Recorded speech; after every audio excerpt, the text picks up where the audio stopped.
So I'd like to thank everyone for coming out this Thursday evening for the observance of the Shivaratri celebration. So who is Lord Shiva and why are we worshiping him? Lord Shiva is Vaishnavanam Yata Shambhu.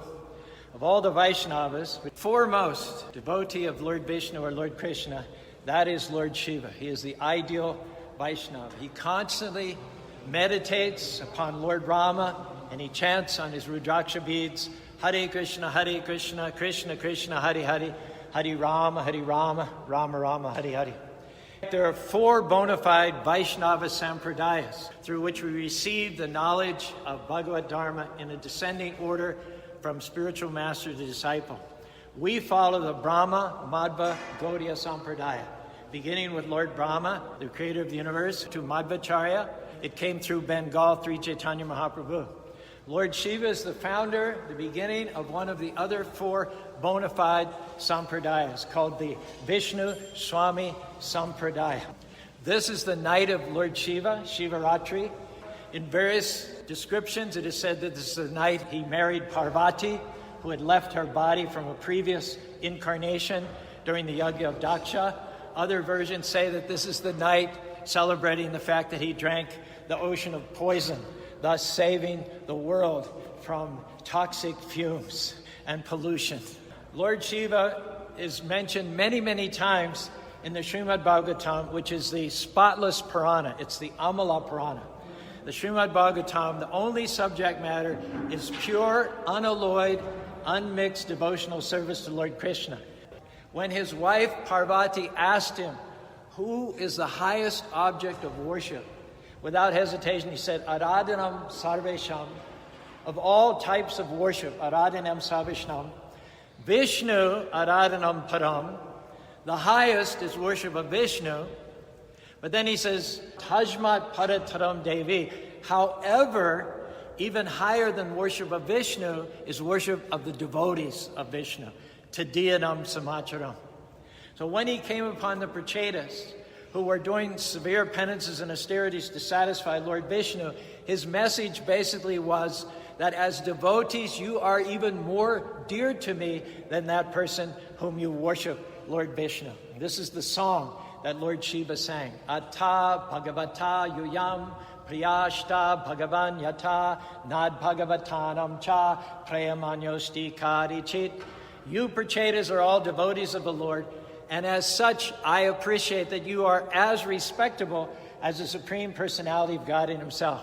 I know in this way that the devotees also respect me. That's why we're honoring Lord Shiva in the Krishna temple on this particular day of the year. Thus, no one can be as dear to the devotees as I am. Lord Shiva accepted the Prachetas as his disciples. He, as their spiritual masters, he gave them a series of prayers to worship Lord Vishnu.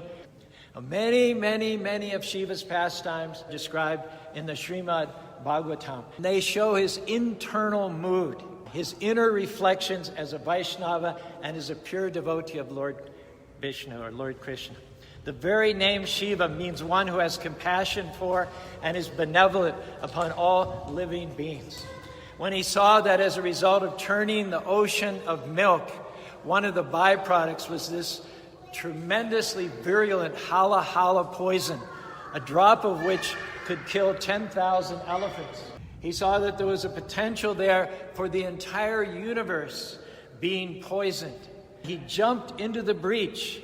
He saw it as an opportunity to do a good deed, to save all the living beings within the universe. But not only did he see it as an opportunity to do a good deed, his real motive, his internal motive is, I'm going to drink this virulent poison because anytime you do good to other living beings who are parts and parcels of Krishna, Krishna is particularly pleased. Nacha tajman manusheshu kastid me anya priyataro bhuvi. Krishna says, there is no one more dear to me than one who spreads the gospel of Krishna consciousness to other living beings. And that's the internal motive behind Lord Shiva's drinking the ocean of poison. Now, many followers of Lord Shiva, they think they'll imitate Lord Krishna and they'll also take intoxicants. Because that's what toxic means, poison, right? They take marijuana, they drink ganja and all like that. It's interesting to note that although Lord Shiva drank a whole ocean of poison, which had the capacity of destroying the entire universe, he did not get any ill effects from it. He did not get stoned. He didn't get juiced. He didn't get spaced out. He remained perfectly sane, sober, fixed in transcendental consciousness. The only symptom that he drank an ocean of poison was that his neck got slightly bluish. And since that time, he's become known as Nalini Kanta, or one who has a blue tinge around his neck.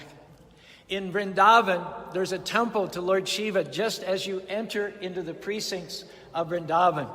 It's called Gopishwara Temple.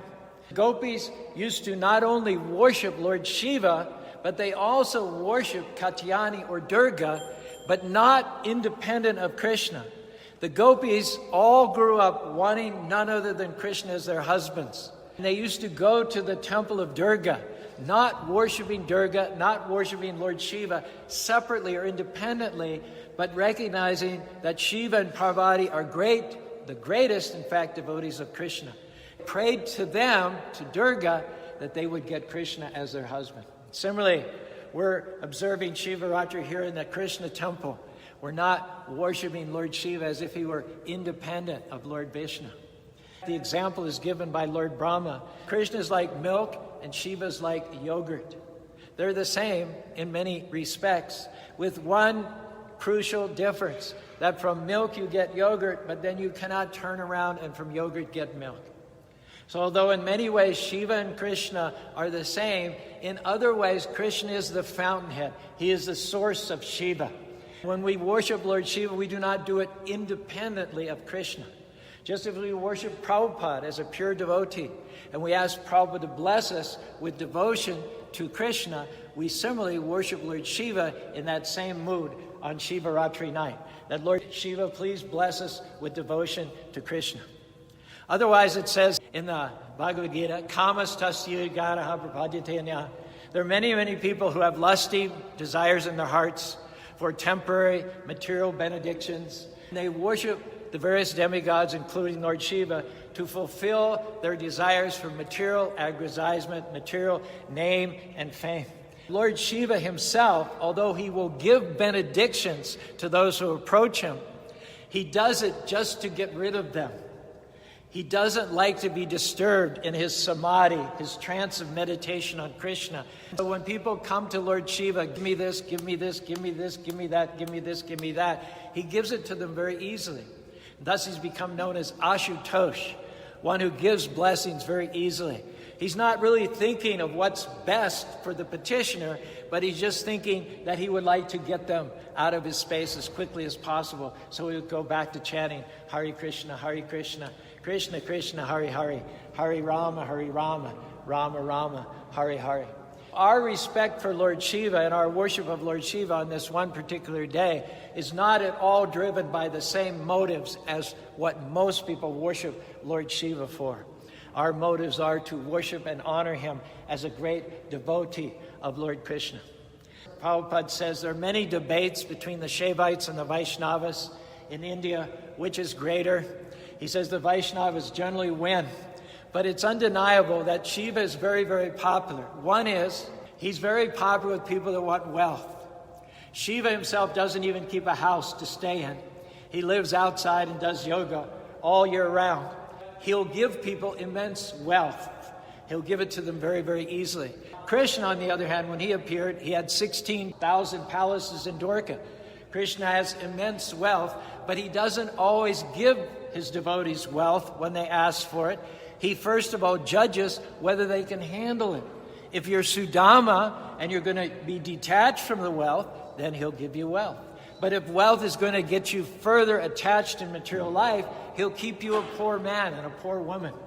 And because of this, many people are afraid to worship Lord Krishna because they're afraid that he'll take everything away from them, and they don't feel that they're ready for that. Lord Shiva is more popular amongst those people who want to get material benedictions. Antavant ime phalam. Less intelligent people who, failing to realize that we are eternal, they sell their soul for some trinkles and baubles in this material world. Lord Shiva is also very popular with ghosts and asuras and demons. He's particularly given the mode of tamagun, the mode of darkness, to give shelter to all those people who are affected by madness, intoxication, and illusion. Being the most compassionate, Lord Shiva gives them shelter. They can come to him, they can worship him, gradually be cured and weaned of their bad, sinful habits, eventually rising to the level of pure devotional service. For a Vaishnava to worship Lord Shiva for material benedictions is in fact one of the 10 major offenses against chanting the holy names of the Lord. It says one should not consider the names of demigods like Lord Shiva and Lord Brahma to be equal to or independent of the name of Lord Vishnu. Even Ram, as you see from this picture, who is none other than Krishna, even he worshiped Lord Shiva. So if a devotee, Lord Shiva, is worshipped by Lord Ram himself, then what is wrong with us worshiping Lord Shiva one day a year? Ram worshiped Lord Shiva, so there's nothing wrong with our worshiping Lord Shiva as well. But our motives are completely different. The devotees are always worshipable. There's a verse in the 4th canto of the Bhagavatam. Yashamritamaya yashashavana. Krishna says, my devotees are more dear to me than myself. Should my arm commit an offense against a devotee, I would chindamsha bahu pratikulam vritim. I would unhesitatingly, and this is God speaking, I would cut off my own arm were I to find that my arm be offensive to a pure devotee of the Lord. Shakshadari tvainadu ashta shastri. We are meant to take the devotees of the Lord, like Srila Prabhupada, like Lord Shiva, as better than the Lord. And that's following in the footsteps and following the example of the Lord himself, Lord Ram, who worshipped his own devotee, Lord Shiva. In connection with the demons, for whom Lord Shiva is very popular, Lord Shiva gives them official, formal benedictions. Formally, he's in charge of the mode of ignorance. He does his duties. He interacts with them insofar as obligated. But his real affection is for the other devotees of Lord Vishnu. His connection with demons and ghosts like Vrikasura and all those who seek some ghastly benediction, Ravana from him, it's not an intimate, friendly, sweet relationship. It's a very, very formal, prescribed relationship. But when Lord Shiva gets around the devotees of Lord Vishnu, then he's among his god brothers. Then we're all talking Prabhu this and Prabhu this and Prabhu that. There are many pastimes of Lord Shiva that took place in Vrindavan, which illustrate his great love for Lord Krishna and his eagerness to serve him. Lord Krishna's grandson, Vajranabha, established many of the main temples in Vrindavan. As well as establishing Krishna temples, he established several deities of Lord Shiva that he also may be worshipped in Krishna's sacred land, Vrindavan. One of those temples is Nandeshwara Mahadev, and that is at Nandi Ground. That's at the house where Krishna enacted his childhood pastimes. It is said that one day Lord Shiva came to the door of Yashoda Mai. He wanted to get the darshan of Lord Krishna. Well, Yashoda Mai took a look at Lord Shiva, a little rough looking, little disheveled, dreadlocks, leopard skin. She wasn't exactly sure that she should let Krishna have darshan of this fellow appearing at the door. She's kind of, in a polite way, asked him if he would just go away for now. As soon as Lord Shiva went away from the door, Lord Krishna, back in the bedroom, he began to cry like anything. Just cry and cry and cry and cry. Then Mother Yashoda thought, who was this mendicant after all? Maybe I shouldn't have sent him away. Krishna does not seem to have approved of that.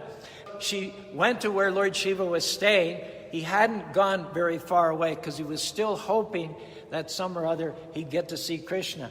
She brought him back with hesitation. She said, you can spend a little bit time with Krishna. And then after spending a little bit time with Krishna, she kind of edged him very nicely and politely towards the door. And as soon as Lord Shiva went out the door a second time, again, little baby Krishna started crying and crying and crying and crying and crying and crying. Finally, in the end, Lord Shiva himself was installed in this deity form right there in Nandagram. And that deity form is called Nandeshwara Mahadev. Another important deity that was established by Krishna's own grandson in Vrindavan was the Kameshwara Mahadev. He resides at Kamyavana. It is said Kamyavana is the place where Lord Shiva fulfills all desires, and devotees go to Lord Shiva at Kamyavana, pray to him to give them pure devotional service. There's another Shiva deity called Chakreshwara Mahadev. He resides at Chakra Tirtha by the Manasang Ganga Lake near Govardhan Hill. It is said that this particular deity form of Shiva and Sanatana Goswami were great good friends, very, very close to each other. And to illustrate the intimate relationship between Sanatana Goswami and Lord Shiva, there's a story that one time Sanatana Goswami, where he was chanting Hare Krishna, Krishna Krishna, Hare Hare, Hare Rama, Rama Rama, Hare Hare, as well as doing his bhajan, as well as writing some of his dozens and dozens of books on devotional service, couldn't chant, couldn't do his bhajan, couldn't write his books because of swarms of mosquitoes that were bothering him. So he was about to leave, and Lord Shiva came by, and he said to Sanatana Goswami, "Why are you leaving?" Sanatana Goswami said, "I am too much bothered by these mosquitoes, and I cannot do my seva." And Lord Shiva said, "This is a problem I can easily solve. You just stay here one more night, and if the mosquitoes bother you tonight, then you please go and relocate." Meantime, Lord Shiva summoned the demigod in charge of insect life and told him, "I don't want any more mosquitoes disturbing this great devotee, Sanatana Goswami. So tell your boys to lay off." The mosquitoes stopped coming, and Sanatana Goswami stayed and did his bhajan in that same spot. The most famous deity of Lord Krishna in Vrindavan is called Gopeshwara Mahadev, again established by Vajranabha, near the site of the rasa dance in Sivata. This is where Gopinath played on his flute to call the gopis during the full moon night of the fall season to do the rasa dance with him. And this is the highest and most sublime of all of Krishna's pastimes. According to one version, Lord Shiva approached Purnamasi, an elderly Brahmin lady, and a Shiksha guru of the Vrajavasis, who was the mother of Sandipani Muni, who himself was Lord Krishna's guru. She advised Mahadev, who wanted to join in the Rasa Leela, but she told him, "You cannot join it in the body of Lord Shiva.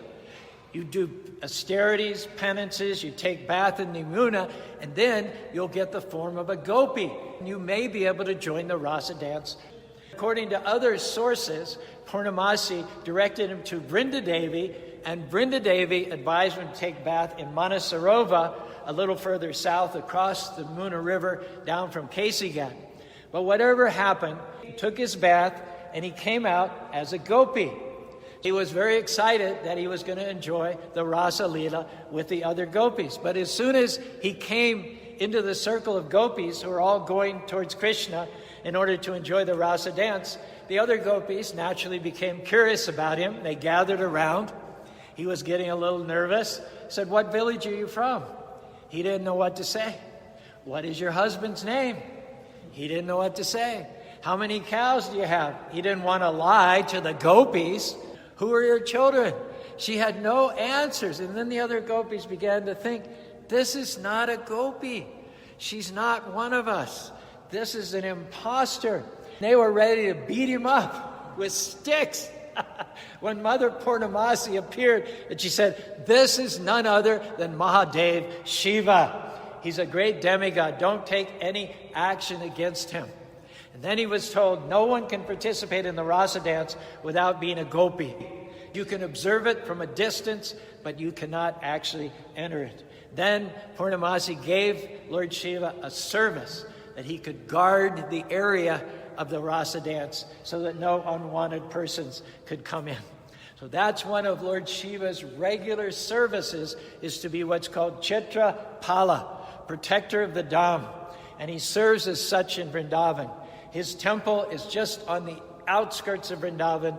All devotees, before they go in to worship Lord Krishna, stop at the Gopishwara temple. They offer respects and they ask blessings from Lord Shiva before they actually enter into Vrindavan.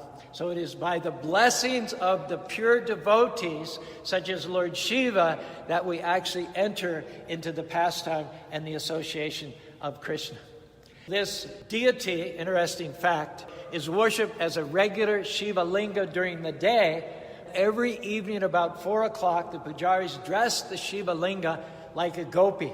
They cover the linga with a sari, ornaments, decorate to resemble a gopi with a crown or a shawl draped over its top. And the devotees come and they worship Gopishwara Mahadev to obtain the favor of Radha and Krishna.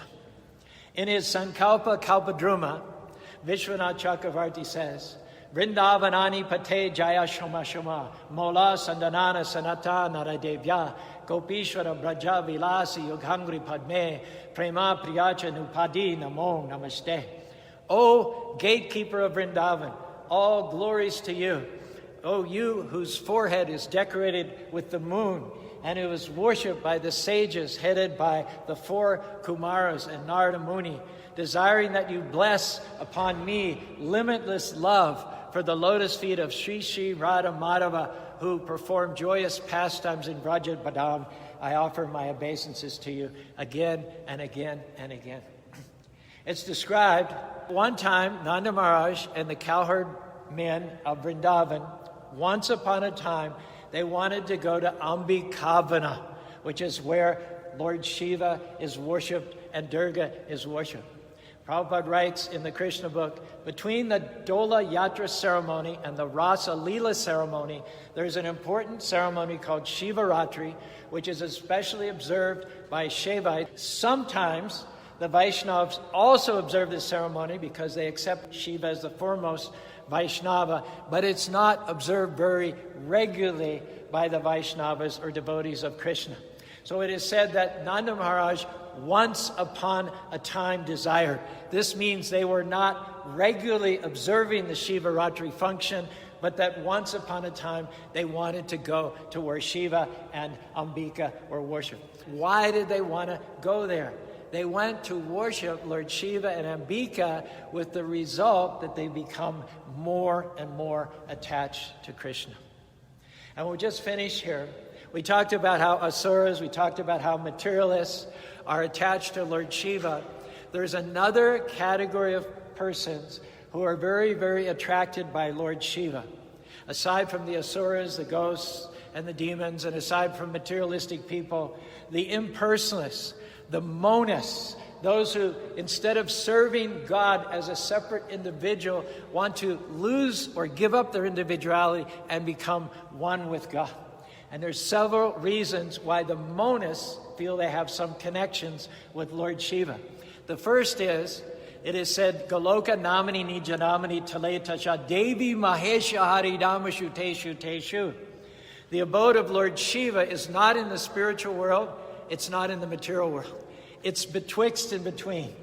Devi Mahesha Haridamashu. Between the spiritual world and the material world, Lord Shiva's abode is out there, sort of in the twilight zone. And that is the goal of the impersonalists. They want to merge in the Brahma Jyoti of the Lord. Yanera Vindaksha Vimuktamana Trayashtadva Vashuri Buddhi. They're attracted to the realm where Lord Shiva lives because they don't have to do service to Krishna.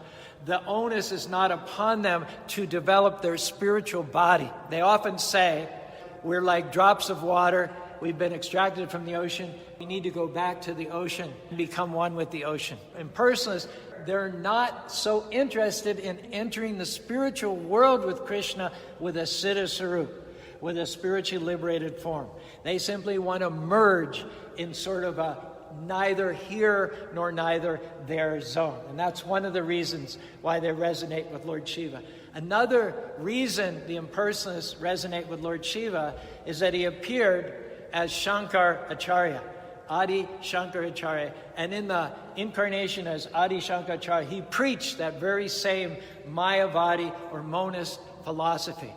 Going back a few hundred years, The so-called followers of the Vedic scriptures had been using certain passages in the Vedas which mention animal sacrifice to justify wholesale animal slaughter and meat eating. And if you study the passages in the Vedas which talk about animal sacrifices, it is to benefit the animal. An old animal is taken, the Brahmins expertly chant the mantras, and they give that old animal a new body. They even give him elevation to the human form of life. So there's nothing about animal sacrifice which is meant to cause misery or suffering in the Vedas. That's not the intention of the Vedas. It's only in order to elevate and benefit the animals. But people were misusing those passages and opening up slaughterhouses, eating the animals. And therefore, in order to stop that, Lord Krishna came as Buddha. Buddha taught metta, compassion. He taught ahimsa, nonviolence. And when Buddha tried to convince people not to eat animals, they'd say, well, it's written here in the Vedas. Then Buddha, who is Krishna himself, who is Vedas cha sarvera hameva vedanta krideva vid. Krishna himself is the knower of the Vedas, the compiler of the Vedas, the goal of the Vedas. Krishna, in the form of Buddha, says then, I don't care for your Vedas. Someone said it's like the plainclothes policeman coming to the criminal saying, don't go to the police station, come with me, and then he leads him to the police station anyway. Krishna, as Buddha, rejected the Vedas in order to stop the animal slaughter, which was prolific at that time. And then a few hundred years later, after his purpose was established, then he wanted to reestablish the authority of the Vedas. But because the Buddhist philosophy is atheistic or non-theistic, he knew that they wouldn't accept the correct theistic understanding of the Vedas. And so Shankaracharya, actually in the spiritual world, Krishna asked around. He asked his assembly of servants in the Vaikuntha world who would be willing to go down to earth and preach oneness. For a devotee, Narakaya, that's like hell. Devotees, Lord, save me from the devouring mouth of liberation. No one volunteered. What? Go preach oneness? Can't do that. We're two, eternally two. That's what allows bhakti. That's what allows reciprocation. So no one would do it. They say, ask us anything else, but not that. Don't please ask us to go and preach monism. But Lord Shiva, just like we remember Kaikeyi, remember, she did what no one else would do for Ram. Lord Shiva, who is the greatest of all the Vaishnavas, agreed to do that. Just like he agreed when they were churning the ocean of milk, he agreed to drink the poison, something that nobody else was willing to or able to do. Lord Shiva came down as Shankaracharya. He preached monism in order to get people back to the Vedas. A few hundred years after that, Lord Chaitanya came and preached Achinta Bheda Bheda Tattva, reestablishing the dualism, the difference between the living entity and God, getting things back up to speed. Lord Shiva himself, as you know, he's most famous for being the demigod in charge of destruction. When he does his dance, the famous statue of Lord Shiva in the ring of fire, when it's time for cosmic annihilation, he does his dance. The sun gets 12 times hotter and everything is burned to ashes. But this is in the interest of renewal, of revival, of rejuvenation. We could not have spring were it not preceded by winter. Winter makes spring possible. So Lord Shiva is not so much the god of destruction as, you might say, the god of transition. Again, he's taking on that task which nobody else wants to do. Who wants to be known as the destroyer? Who wants to be known as the personification of winter season? The Lord Shiva proves himself time and time and time again as the most surrendered servant of the Lord, willing to do what others are not willing to do. He sets the example of worshiping Lord Krishna without any material motive. Anya bilasitas sunyam jnana karme anukulanam krishnanusiliram. Although many materialists, although many demons, although many ganja smokers, although many kinds of illusion and mad people, although many monists come to take shelter of Lord Shiva, he's not attracted by any of that. He's not in the least bit attracted by fruitive activities, mental speculation, or monistic philosophy. His focus is on the lotus feet of Krishna. Yata turu mula nasechana tatskanda bujo pranoparayaksha yatendiram tataiva sarvaram achuteja. By giving water to the root of the tree, which is the teaching of Lord Shiva. It's the teaching of Shivaratri. By watering the root of the tree, by doing that one thing, automatically all the branches, twigs, leaves get nourished. You don't have to water separately the branch, twigs, and leaves. You don't have to worship demigods. You only worship Krishna. When you worship Krishna, all the demigods are satisfied. It is said in the Bhagavad Gita, there are those who worship many, many, many gods for various types of material benedictions. Krishna says, know it, that those gods cannot give those benedictions without taking permission from Krishna. Ultimately, any benediction, material or spiritual, comes from Krishna. No demigod can give a benediction without first getting sanction from Krishna. Take the example, you're a salesman, you want a big contract from a company. So you take the vice president of the company out for dinner. You spend a lot of money for an expensive lunch and entertainment. You give him all the information. You give him your best pitch. And after all that, the vice president says, I'll take it back to the president. And then you're thinking, well, why didn't I just take it to the president in the first place? If I had to spend all this money, why didn't I invite the president directly to lunch? And then the matter would be settled. Krishna says, Yetu anya devataba yajanti shura tepi mami bekan yajanti abidi porvakam. Just worship me. Aham sarvasya prabhu. We see that when we worship Krishna, although we're insignificant, we are 1/10,000th the size of a tip of a hair. That's the length and breadth of the soul which inhabits our body. How much significance, how much importance can we really have?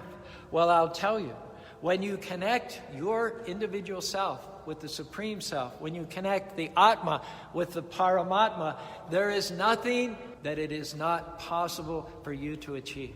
The devotee of the Lord becomes more powerful than the Lord himself.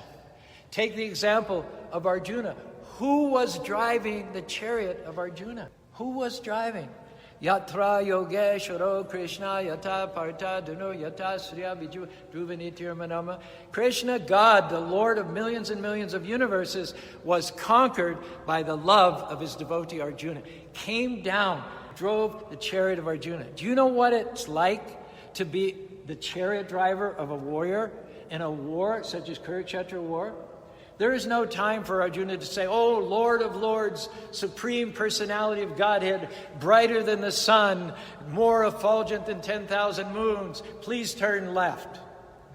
It doesn't work that way. Left! Stop! Right! Full circle! And Krishna tolerated all that. Why? Because Arjuna was his friend. Bhakto, Sime, Sakachiti. The Lord likes to be controlled by his devotees. He says, those who claim to be directly my devotees are not my devotees, but those who are devotees, those who worship my devotees, are factually my devotees. Lord Shiva is a pure devotee of Lord Krishna, and as such he is certainly worshipable as a great devotee, not independently. Lord Shiva is one of the 4 primary spiritual masters, the others being Brahma, Lakshmi, the Kumaras, and he teaches pure devotional service to the Supreme Personality of Godhead. Therefore, if you want to please Lord Shiva, follow his instructions to worship Lord Krishna and chant his holy names. Hare Krishna, Krishna Krishna, Hare Hare, Hare Ram, Rama Rama, Hare Hare.